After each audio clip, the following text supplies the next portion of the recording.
Hello everyone, my name is Marissa Lopez and today I'm going to talk about erythropoietin. EPO is mass-produced and injected in the skin or into the bloodstream. By having more red blood cells inside you, the extra oxygen will be sent into the muscles. All this means is that an athlete can run faster, stronger, and longer with the fatigue being slowed down. EPO has two major functions. One, it increases the development of red blood cells and initiates the synthesis of hemoglobin. As a medicine, EPO is manufactured biotechnologically for the treatment of anemia in patients on dialysis, in which blood formation is impaired due to the failure of the kidneys.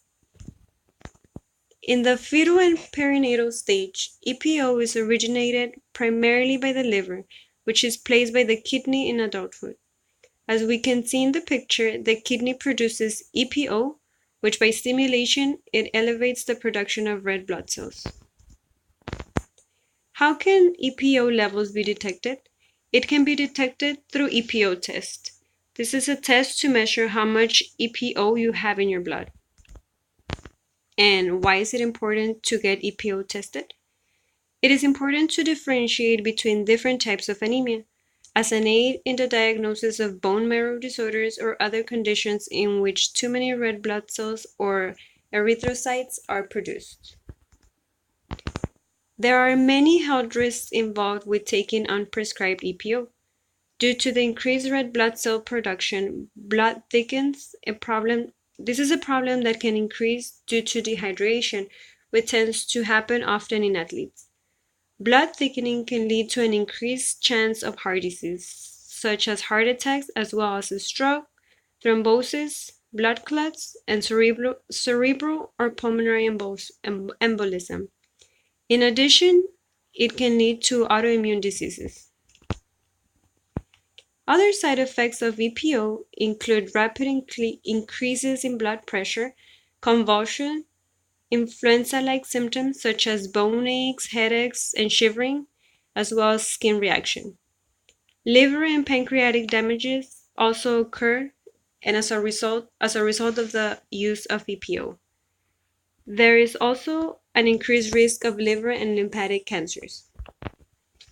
Injecting unprescribed EPO increases the risk of blood-transmitted diseases such as the hepatitis and HIV. Bacteria can enter the bloodstream of the puncture area if the skin is not cleaned. This can lead to infection, ulcers, as well as gangrene. There is also the risk of injecting directly into the vein or nerve. The rise of the EPO in the black market has led to many counterfeit versions of the drug that don't work due to not having all the active ingredients. This also increases the risk of blood contamination due to the dangers involved with individuals with normal red blood cell counts using the substance. EPO has been banned as performance-enhancing drug. In the effects that EPO has in patients that show high hemoglobin content in terms of chronic cardiovascular diseases, EPO showed not to be a factor in events of cardiovascular problems, but nevertheless, it was shown to be a factor in the dialysis requirement. And in patients with low hemoglobin content, EPO is related to other problems such as congestive heart failure, myocardial infarction, stroke, as well as death. Its overall effect is to increase endurance, and in athletes, it is used mainly by long-distance runners.